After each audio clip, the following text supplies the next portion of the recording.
मेरा नाम है जानवी जोशी और आपका स्वागत है हमारे आज के एपिसोड में।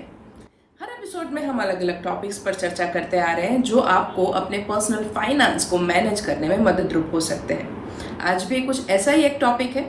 टॉपिक की शुरुआत करने से पहले हम स्वागत करना चाहेंगे हमारे फाइनेंशियल प्लानर गौरव मशरूवाला।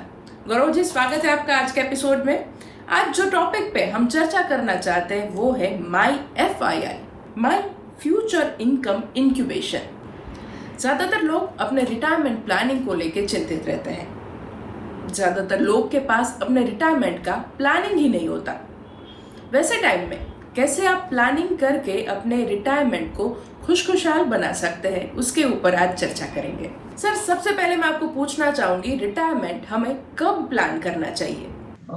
जानवी, रिटायरमेंट के प्लानिंग की बात आती है तो अगर उसके बचत की बात आती है तो ये करना चाहिए जब हमने पहली तनख्वाह कमाई और पहली आमदनी शुरू हो, क्योंकि जिस दिन से हमने काम करना चालू कर दिया उस दिन से रिटायरमेंट निश्चित है।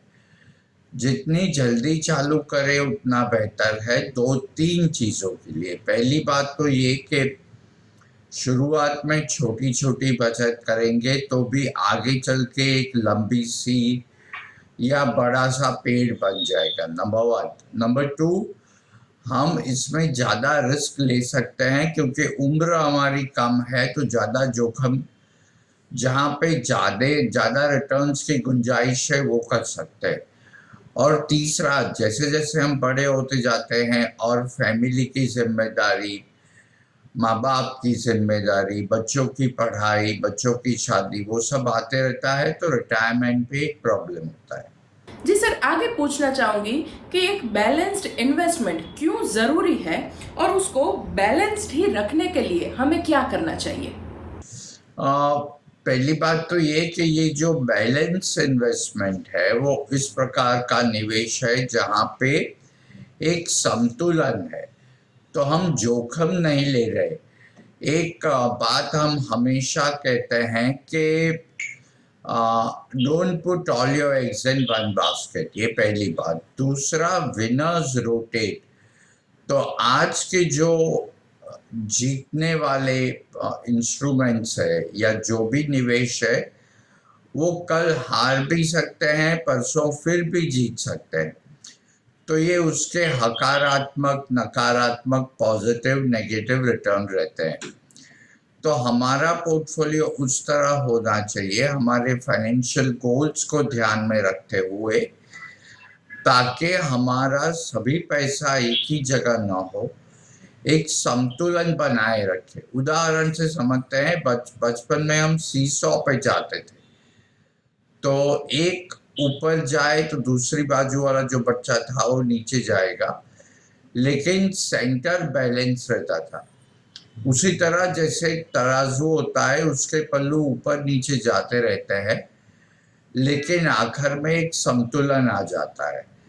तो हमारे निवेश में एक संतुलन होना चाहिए। ऐसा नहीं कि सभी निवेश हमने एक ही जगह पे कर दिए जहाँ पे अच्छे रिटर्न है, कि जब बुरा वक्त आएगा तो वो सभी नेगेटिव रिटर्न थे। जी सर, आपने ये बात तो कही बैलेंस्ड इन्वेस्टमेंट के ऊपर, पर मैं एक रिटायरमेंट के ऊपर भी पूछना चाहूँगी कि रिटायरमेंट हमें क्यों जल्दी प्लान करना चाहिए? फायदा में जानवी ये है कि एक तो हम उससे लंबा वक्त दे सकते हैं, उसके अलावा आगे जब जिम्मेदारियां बढ़ती है तो अगर हमें वहाँ पे कुछ कटौती करनी है तो वो भी कर सकते हैं। और जितना ज़्यादा वक्त दिया, अल्बर्ट आइंस्टाइन ने कहा है कि compounding is the 8th wonder of the world, तो उसका भी लाभ मिलेगा। और इट्स हमेशा टाइम इन द मार्केट। ज़्यादातर लोग टाइमिंग की बात करते हैं, जितने वक्त अंदर रहे। अगर मैथमेटिकली बात करूं तो अगर जो फ्यूचर वैल्यू की कैलकुलेशन है या कंपाउंड इंटरेस्ट की, ज़्यादातर लोग रिटर्न्स पे ध्यान देते हैं, लेकिन एक्चुअल रिटर्न एंड कितने साल तक कंपाउंडिंग हुआ उस पर डिपेंडेंट है। तो जितना जल्दी शुरू कर दिया उतने फायदे ज़्यादा है। जी सर, ये बात तो हो गई रिटायरमेंट की, हम एक यंगस्टर्स को लेकर भी एक क्वेश्चन पूछ लेते हैं आपको कि यंग एज में जब कोई अपनी जॉब शुरू करता है, जब पैसे कमाना शुरू करता है, वो यंग एज के टाइम पे एक यंगस्टर को क्या खास ध्यान में रखना चाहिए?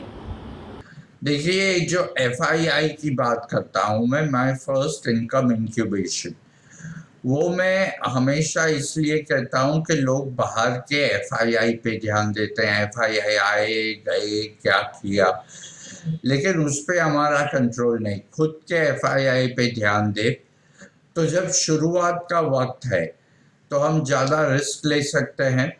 हम छोटी रकम से चालू करें, एक डिसिप्लिन आ जाएगी, ताकि क्या होगा कि हमारे आमदनी में से हम छोटी छोटी बचत करते रहेंगे।